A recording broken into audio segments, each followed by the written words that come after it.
The story of Moses Fleetwood Walker. In 1947, Jackie Robinson signed with the Brooklyn Dodgers, breaking Major League Baseball's color barrier. A lot was made about his signing, but no one ever asked the question, how did that color barrier start to begin with? The answer possibly lies with Moses Fleetwood Walker, and this is his story. Moses Fleetwood Walker is the forgotten man who actually integrated the game of baseball. Walker was born in Mount Pleasant, Ohio on October 7, 1856. Walker was well educated and played baseball throughout his privileged childhood. He eventually began playing at the varsity level for Steubenville High School. After high school in 1871, he enrolled in Oberlin College, where he became the team's star catcher. He eventually transferred and began playing baseball for the University of Michigan. After college, Walker rose his way up in the minor league rankings with far-fetched hopes that one day he would get an opportunity to play in the major leagues. Walker was contacted by a former sports writer, William Voltz, who is now a manager for the Toledo Blue Stockings of the Northwestern League. He eagerly accepted Voltz's offer and agreed to play catcher, helping the team to a championship that year. And got his opportunity and made his Major League Baseball debut for the Toledo Blue Stockings. With that being said, he will never be credited as being the first black man to play Major League Baseball because of his longing conflict between himself and white society in a time of racial disparity. Jackie Robinson is profoundly and nationally known as the man who broke the color barrier. Robinson's legacy and accomplishments are celebrated throughout the country. There is even a Jackie Robinson Day, where everyone in Major League Baseball wears the number 42 out of respect for him breaking the color barrier. Robinson came along nearly 63 years after Walker. On April 15, 1947, Jackie Robinson made his professional baseball debut for the Brooklyn Dodgers. Despite the courage and bravery Robinson displayed throughout his career, he truly was not the first black man to play Major League Baseball. That does not in any way discredit and take away Robinson's accomplishments and what he did for the game. It is just unfair that Walker is not noted and glorified as the man who integrated the game of baseball. Moses Walker, like Robinson, had to withstand assaults of racial bigotry. Walker and Robinson both experienced racial slurs directed towards them and received constant death threats throughout their respective careers. However, the racism directed towards Robinson is pale in comparison to what Walker went through 63 years earlier.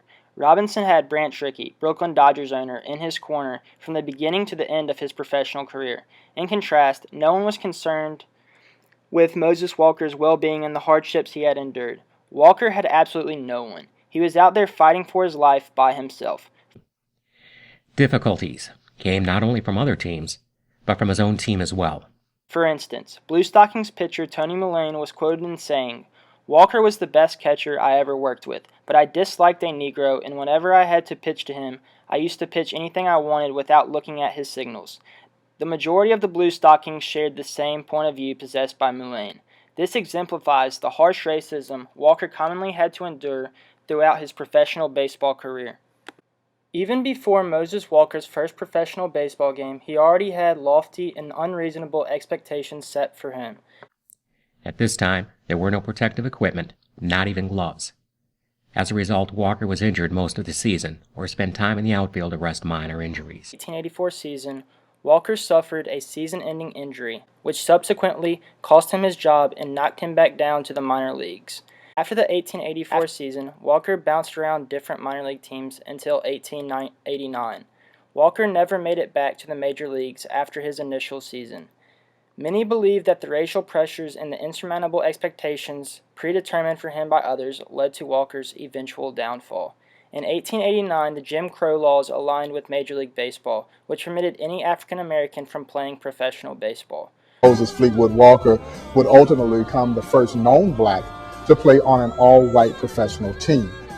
Didn't last very long, however, before the movement that would basically say, if you allow black to play with you, you can't play with us. A gentleman's agreement.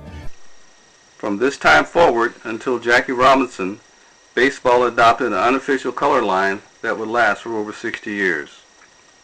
Walker's baseball career was cut short as he was forced to step away from the game. When Moses Walker left baseball, he became a businessman and later on an advocate for black nationalism. In April of 1891, Walker suffered a run-in with the law, which was detrimental to his character and his legacy. Walker was sought out and attacked by a mob of white men. In the attack, Walker stabbed and killed a white man by the name of Patrick Murray. Walker was charged with second-degree murder, where he claimed self-defense, and was later acquitted by a jury for the charges placed upon him. Moses Walker's run-in with the law eventually led him to get involved with black nationalism. In 1908, Walker published his own book titled Our Home Colony, a treatise on the past, present, and future of the Negro race in America. This book ignited white society, which not only negatively affected himself, but his family. Walker spoke on racism first equivocally, and then with anger, and finally with poise. Walker shared his idea on how racism and the Jim Crow laws were unfair and unjust to the black community. Walker held the belief that racial integration would never be accomplished within the United States, as blacks and whites would never be able to coexist with one another. The message Walker conveyed in this book caused his accomplishments to subside and eventually diminish within American society.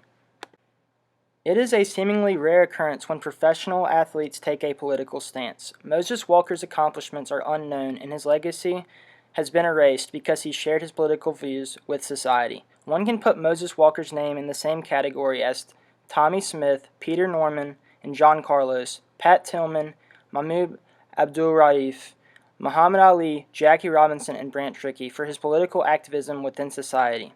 Although Walker acted upon his political opinion on black nationalism after his professional career, it still ruined his name. Walker's book, along with the charges brought upon him for killing of a white man, unfortunately cost him as being known as the man to integrate baseball.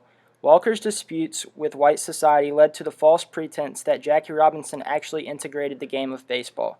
It is a tragedy that Moses Walker does not receive the recognition he deserves in overcoming a racial divide during the post-Civil War era.